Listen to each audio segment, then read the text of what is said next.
ձեզ սիրելի հեռուստադիտողներ, ձեզ հետ առաքելությամբ կինը հաղորդաշարն է եւ ես Իզաբելս եւ այսօր շատ հետաքրքիր հյուր ենք ունենալու։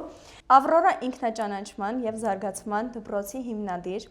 թվային աստղաբան, հոգեբան Լիլիթ Ալեքսանյանը։ Բարև ձեզ։ Ողջույն։ Շնորհակալ եմ, որ ընդունեցիք մեր հրավերը։ Ես եմ շնորհակալ։ Ուզում եմ հենց առաջին հարցը ձեզ տալ,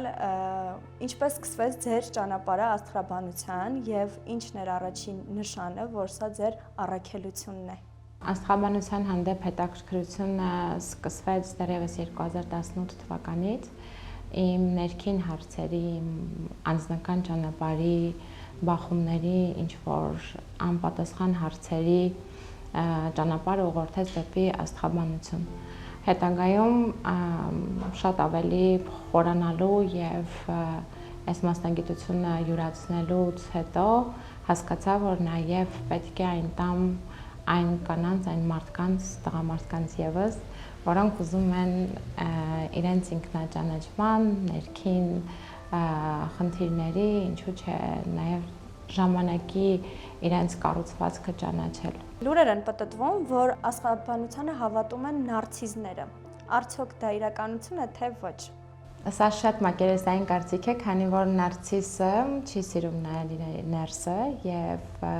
աստղաբանությունը հենց ներսի բախումների եւ ինքնաճանաչման գործիք է, իսկ նարցիսը հիմնականում այն կարող է օգտագործել ինքնագովազդի տեսքով, իսկ աստղաբանությունը դա ինքնագովազդի գործիք չէ, այլ ինքնաճանաչման եւ սեփական ներքին էներգիաներին ճանաչելու մեր այնց այդ կոմպասն է, այդ ուղեցույցն է, որը օգնում է մարդուն ավելի խորապես տեսնել իր ներսը եւ ընդունել այն, որ ամեն ինչ միանշանակ չէ։ Նարցիսը մի քիչ ավելի շատ է կենտրոնացած իր եսի վրա, եսակենտրոն է եւ կարող է աստղաբանությունը դիտարկել եւ կիրառել որպես ինքնագովազդի, այլ ոչ թե ինքնաճանաչման, եթե խոսում ենք կոնկրետ նարցիսների մասին։ Իսկ աստղաբանության շնորհիվ հնարավոր է փոխել ճակատագիրը։ Ճակատագիրը ոչ, քանի որ յուրաքանչյուր մարդ ծնվում է իր ուղեցույցով եւ ամեն մարդու համար իր ճանապարհը յուրօրինակ է։ Աստղաբանությունը ցույց է տալիս ժամանակացույց է եւ այն ներքին կառուցվածքը, որով մարդը լույս աշխարհ է եկել, հնարավոր եւ մարդու համար թե դժվար, թե հեշտ անցանելի ուղիները, որով մարդը կարող է ավելի ընդունել եւ ավելի ճիշտ դասավորել իր կյանքի ցիկլները, ճիշտ վերադասավորել իր էներգիաները եւ ավելի իր ինքնաճանաչման, այս կյանքի ճանապարհորդության փուլում ավելի հեշտ անցնել իր ուղին։ Աստղաբանությունը ճակատագրեր չի որոշում, աստղաբանությունը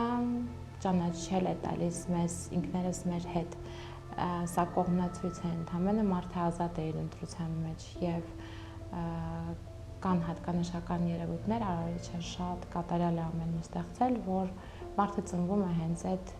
անգերազանցելի ակտիվներով, ծնված միջավայրից, երկրից, ընտանիքից,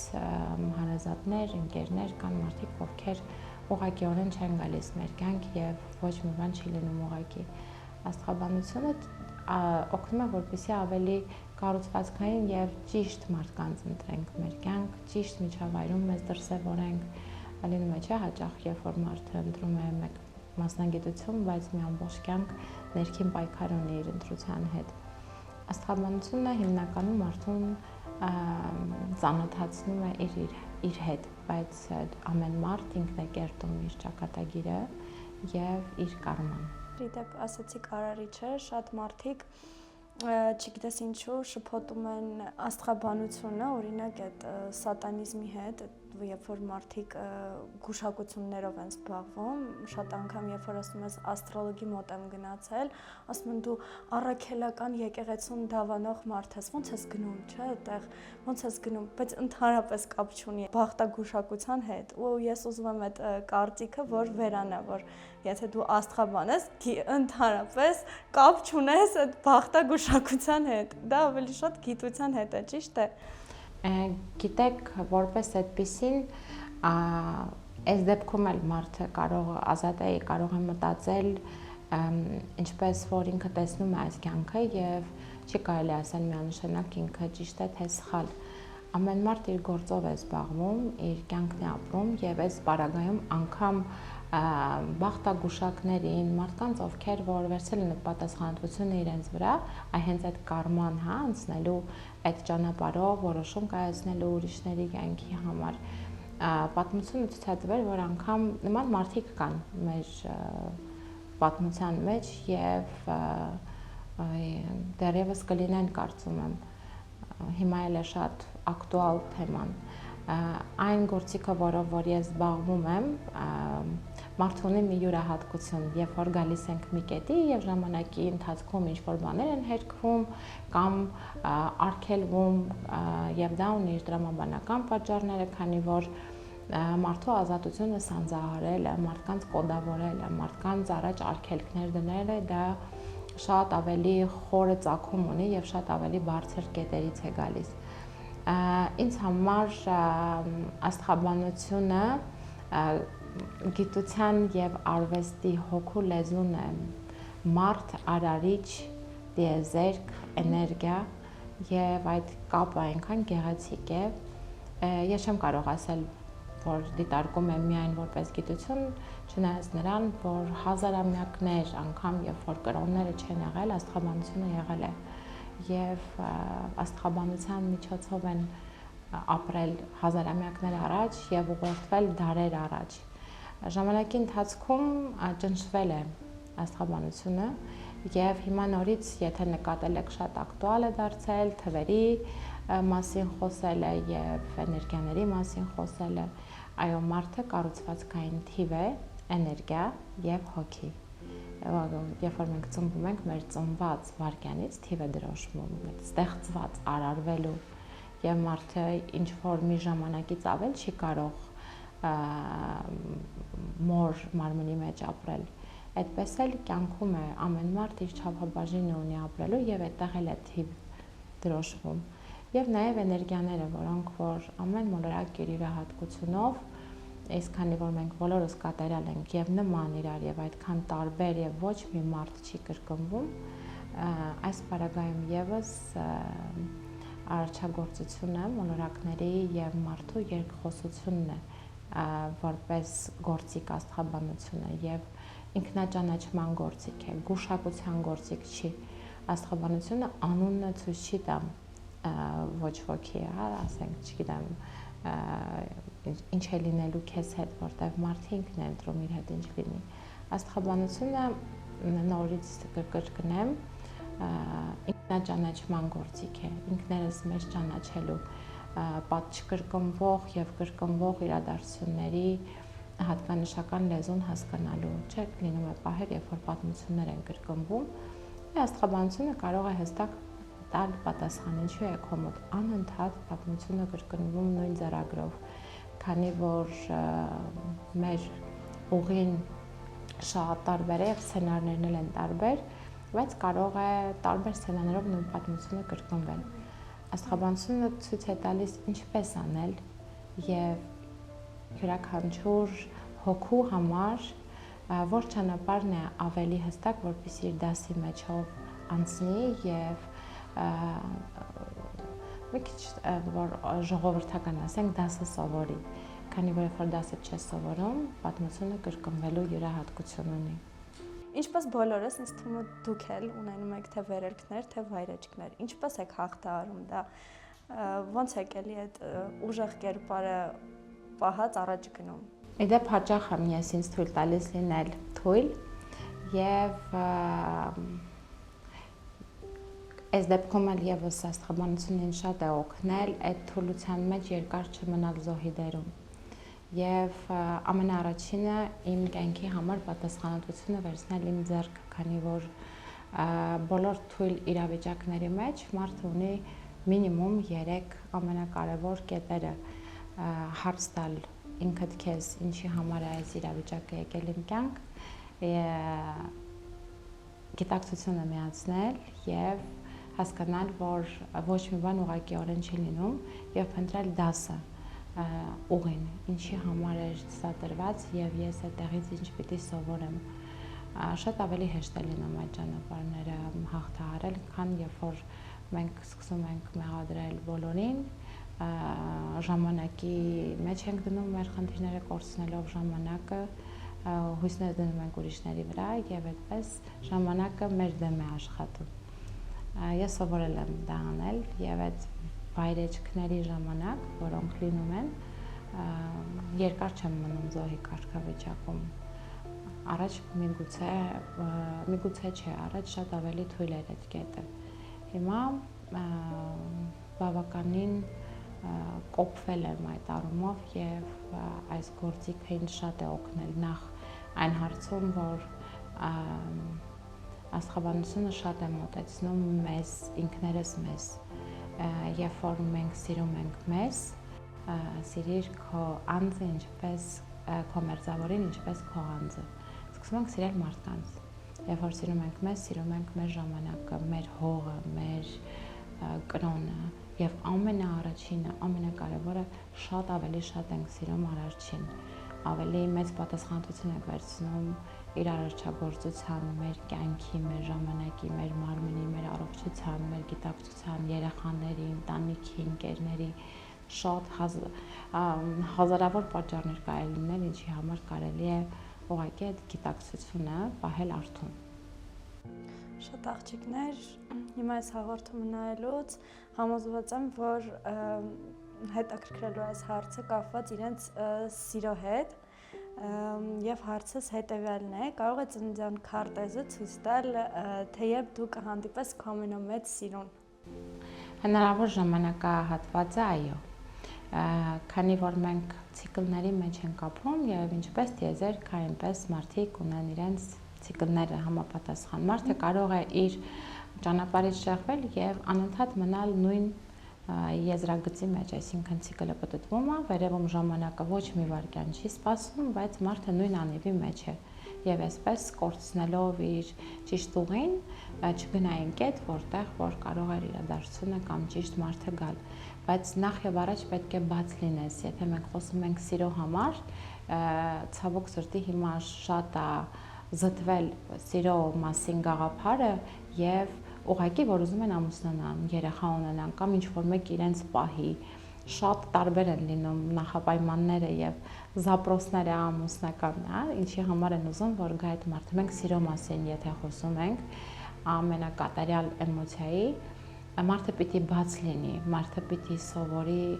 նախ եւ առաջինը սիրել իրեն, որպեսզի սիրո էներգիա գա,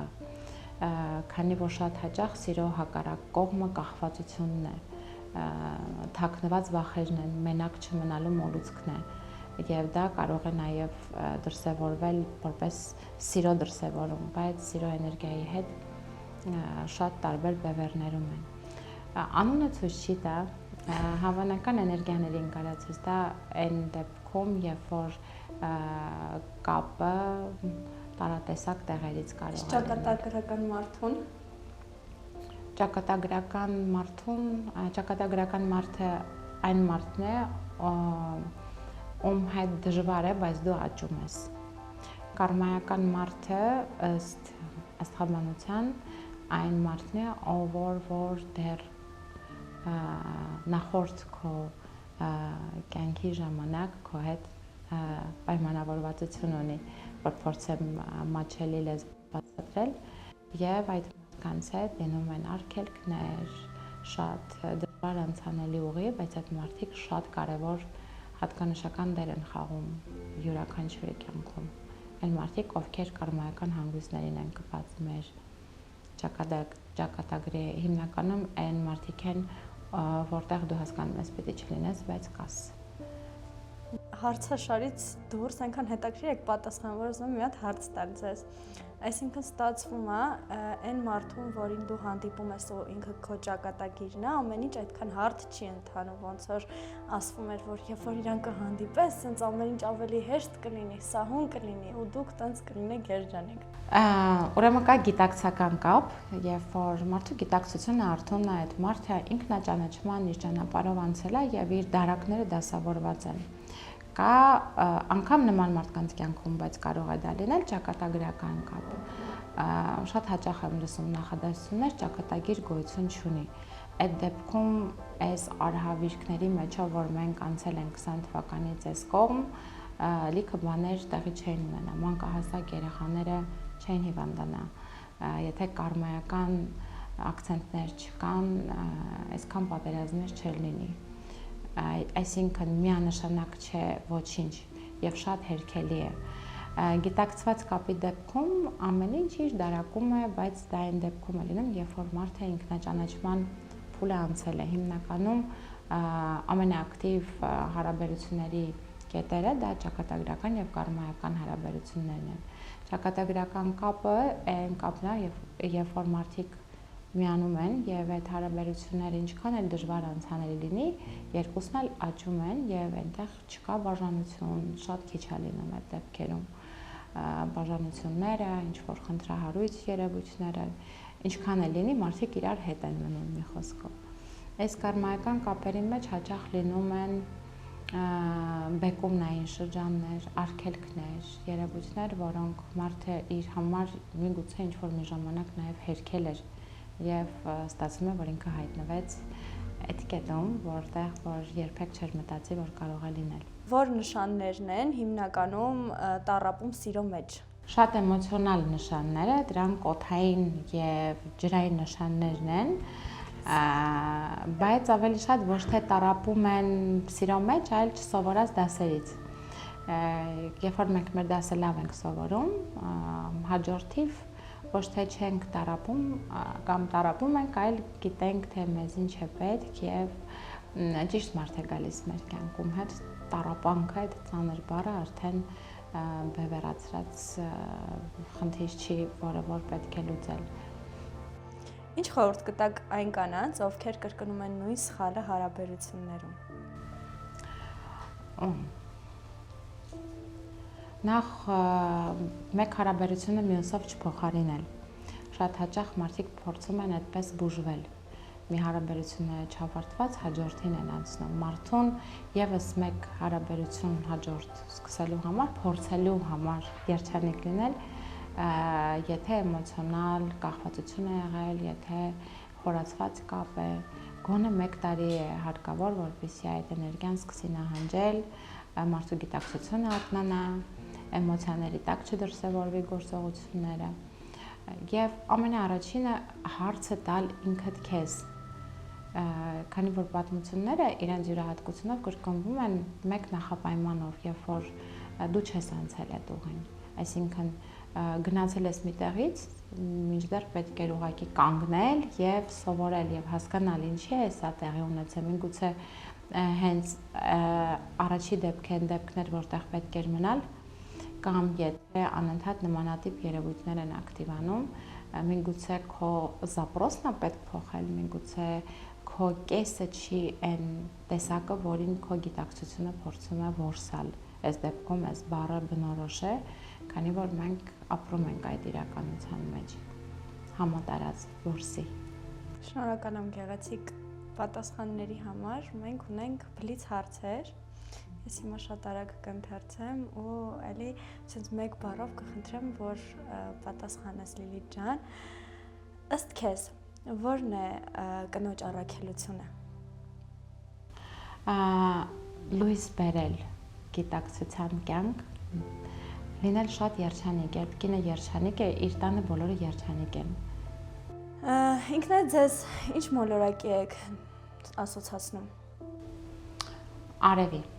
քանի որ արևը միշտ խոսում է հոգու լեզվով, ես կարող եմ այստեղ միգուցե ինքնագովեստ հնչի, բայց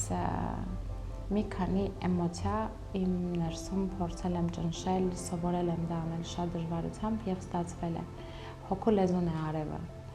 Ես ինձ շատ համեմատում եմ արևի հետ, եթե այդպես ձեր հարցին եմ պատասխանում, եւ բացի այդ էլ արևը իմ մոլորակն է։